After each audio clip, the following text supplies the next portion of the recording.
With the internet ever growing bigger in the early 2000s, there was a new threat to people everywhere that made some concerned, especially parents. That new threat was cyberbullying. Before, bullying would happen at school, work, or any other place outside. But now, people could be bullied from the safety of their own home. Unlike traditional bullying, it could be harder to get. While a responsible person might catch bullying at a school, it would be harder to stop them from someone's bedroom on a computer screen. The victim might not tell anyone what's going on, and everyone else will be none the wiser. There have been a few well-known cases of cyberbullying over the years. Some have led to suicide or attempted suicide for all various reasons. With the internet, people can now harass others from across a city, a state, or even a country, or across the road. People can get bullying on message boards, chat rooms, or social networking sites. Sites like Facebook, Instagram, and Myspace are all social networking sites. In this case, Myspace comes into play here. This is a case where a girl was bullied to death on Myspace by a person who wasn't what they seemed. This is the story of Megan Meier.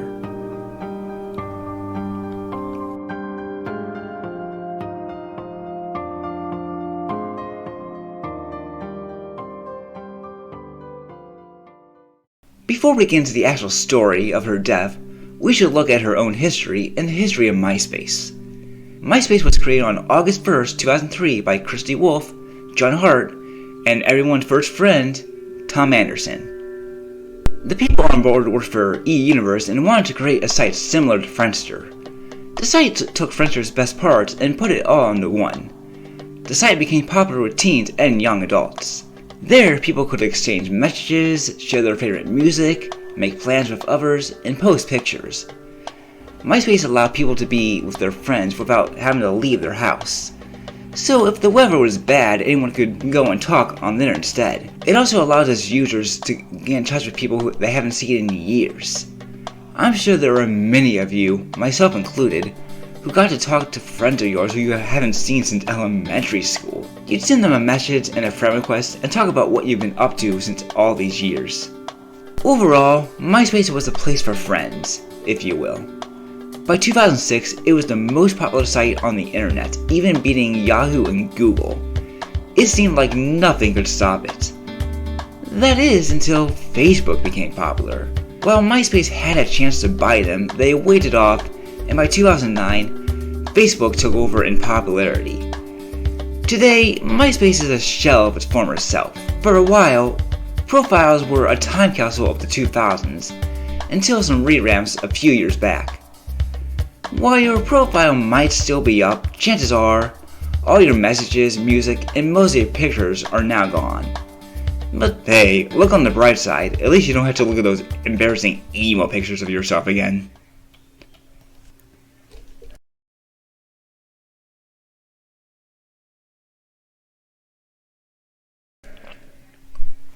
Megan Taylor Meier was born on November 6, 1992 to Ronald Meier and Christina Hurdy in O'Fallon, Missouri. She lived with them and her sister Allison in the nearby town of Dardenne Prairie. She liked swimming, rap music, makeup, and boys. She also had a dog named Barry White. She had problems since she was a child. She took medication and had a psychologist. Thought herself as fat and even had suicide thoughts since 3rd grade. Despite this, her family says she was an overall a bubbly, goofy girl. She attended the Fort Zumwalt School District most of her life. She attended Osman Elementary and Fort Zumwalt West Middle School. However, in 9th grade, her parents put her in Consumption Catholic School. Her parents hoped that the new school would help her make more friends. The school also had a uniform and no makeup policy. She was often bullied throughout her life and lost many of her friends, one which would leave a big impact. However, it did seem things were turning around for her. She made more friends, played volleyball, and was starting to come out of her shell. Like many girls her age, Megan did have a Myspace. Tina was a rather protective parent, so she guarded over it and was the only one who knew the password. She often spent a lot of time on there annoying her parents, not doing something better. Soon afterward, Megan met a boy named Josh Evans on there and the two quickly became friends. Megan found Josh attractive, and it seemed like he was a nice guy. He said he recently moved to O'Fallon and was looking for new friends. He said he was homeschooled and didn't have a phone yet. Because of this, the two haven't talked in person yet.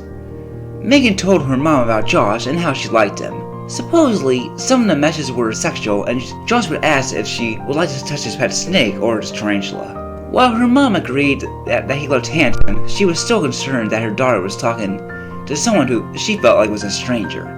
Tina wondered if Megan should really be talking to this boy and if he was really who he claimed to be.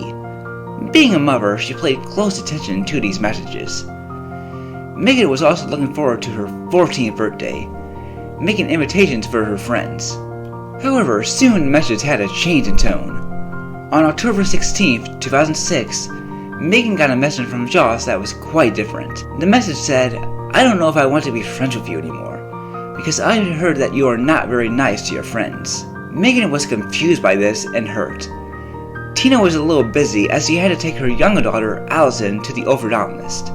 More messages similar were sent, and some of Megan's messages were even shared on Myspace, resulting in some bullying. Some of the bulletins read, "Megan Meier is a slut and Megan Mullen is fat." When Tina returned home, she wasn't happy to see her daughter was still online. Megan was crying and the two got into a fight, with Megan saying, "You're supposed to be my mother.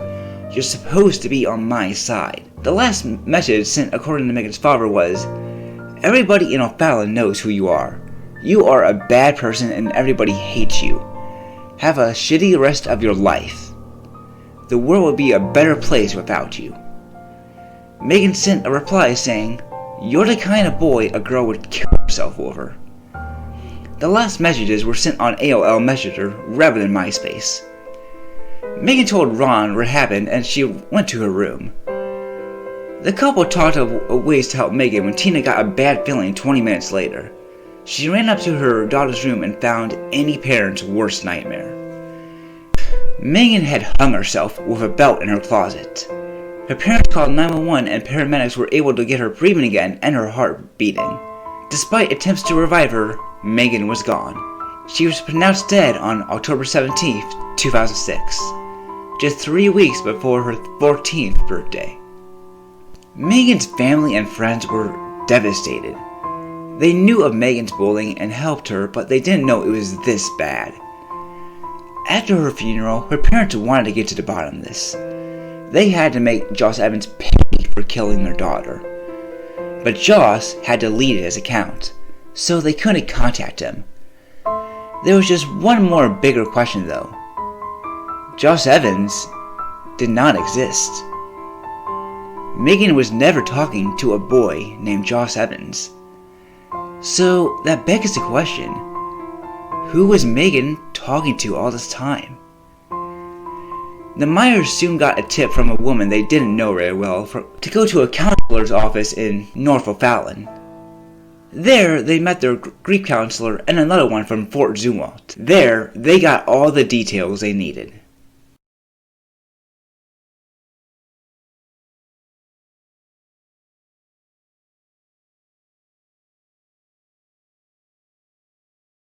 This is Lori Drew.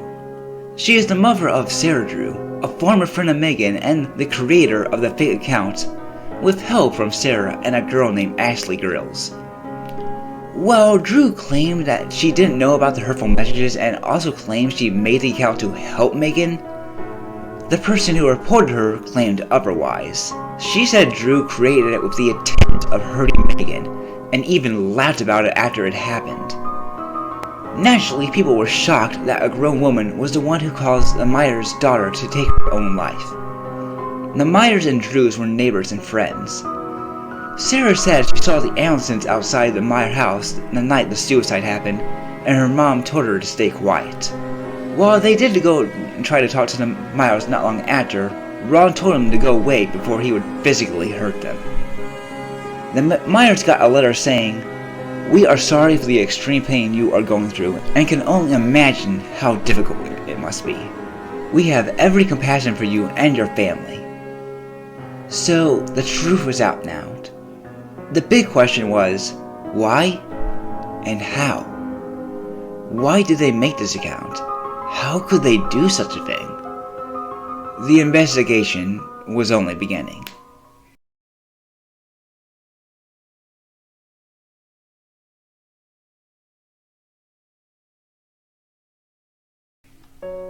For a while, Megan's death was mostly only reported locally, with the St. Charles Journal being the first to do so. The FBI requested the national media and Myers not report it until they could find out more about the case and hope the Drews didn't find out about the investigation. Because of this, it was over a year until November 2007 when Megan's death got more news. This was due to Steve Hogan's story of the Suburban Journal spreading on the internet. It started to spread on the internet and became a bigger story, eventually getting coverage on national news such as CNN. While it was already known that Lori Drew and her daughter were involved in the account, it was soon found out that there was a third apprentice. St. Charles County prosecuting attorney Josh Benas revealed that an 18-year-old girl named Ashley Grills, who was working for the Drews, had helped a bit with the account. Not only that, but she also wrote some of the messages, including the last one. Grills said that she did this in hopes of ending the charade. Because Grills was already seen as a psychologist due to everything that happened, Benas never questioned her. This did not please the Myers, who criticized Benas for relying on the Drews' statements. Though Benas said that the FBI interviewed Grills and she said she was involved. Despite all of this, the Myers never blamed Ashley. In December 2007, the state of Missouri decided not to put any charges on Drew. This was due to lack of evidence. It was decided to bring the case to Los Angeles, as that's where Myspace was based.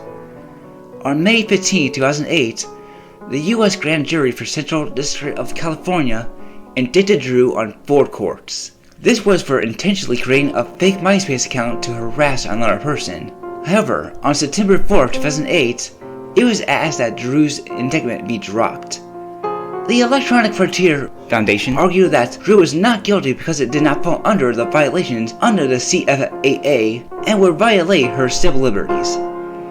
Whatever the case, Drew was found not guilty by the state of California on November 26, 2008. In 2009, the courts went to court again in United States versus Drew.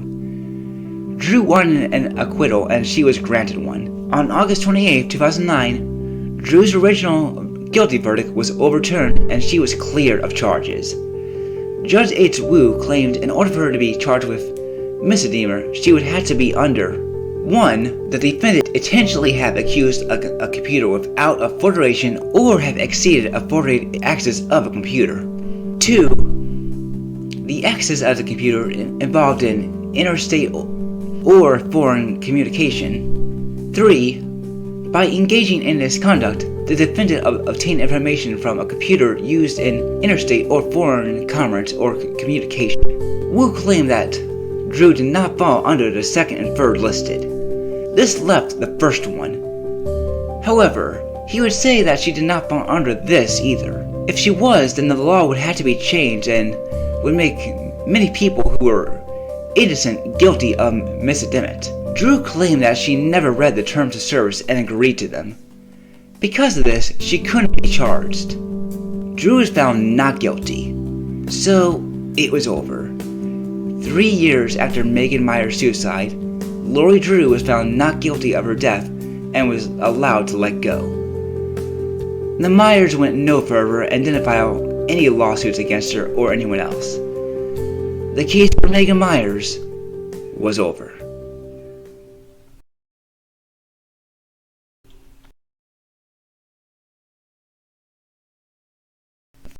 Things never went back to normal for both families. Megan was gone, which left Allison the Myers' only child. However, the case didn't bring Ron and Tina closer. The two eventually divorced and moved on from each other's lives. Tina would found the Megan Meier Foundation, a non-profit organization in nearby Chesterfield that teaches children to help end bullying, cyberbullying, and suicide. Tina blamed herself for everything that happened. She thought if she and Megan were closer, if she paid more attention, If they didn't have that fight, then things would have turned out differently. Things weren't too good for the Drews either. Family and friends shunned them away after all of this. Their private information was shared on various websites, leading to harsh letters and their property being vandalized. People were told that they could be charged for harassing the Drews. The Drews said the Meiers destroyed their foosball table. Some people held memorials for Megan and walked past the Meiers and Drews' homes. Lori feared for her daughter's safety, and she was put into another school. Lori has told people to leave her daughter alone as she had little to do with the whole thing. Megan's case soon put new laws into effect. Cities and towns in St. Charles County passed laws, as well as the state of Missouri, on August 28, 2008. Megan's Law and the Megan Meier Cyberbullying Prevention Act were also made. Sarah says the death of Megan still haunts her. Sarah knew of Megan's problems of being suicidal. Sarah would even walk Megan to her doctor. Sarah also claimed that she never told her mother that Megan was suicidal. She also said that Girls was responsible for creating the account and sending most of the messages. This is what led to many wondering if Drew didn't know about terms of service. Though this goes against when Lori herself confessed to making the account, and all three weren't involved. Lori claimed that she felt guilty of Megan's death. However, many on her trial or when questioned her said she never showed any emotion to her death. Attorney Thomas O'Brien felt that Sarah's answers at the trial were rehearsed and too quick. Sarah claimed that Megan called her fat and ugly lesbian with dirty clothes and admitted to writing what she claimed was a non-harsh message to Megan. After seeing Grills sent the final message that killed Megan, she claimed to be devastated. Drew, Lori's husband, and Sarah's father told them to delete the account, though Lori said that it would still be on the hard drive. Sarah also admitted to lying about her age on Myspace in order to create an account, showing that she knew at least about one rule. As for Lori, most people didn't believe she was innocent. The media pushed mice in her face, she lost friends, and she had to cancel her coupon book business. Many people wanted Lori out of Darling Prairie and O'Fallon, knowing she made a bad image for their towns.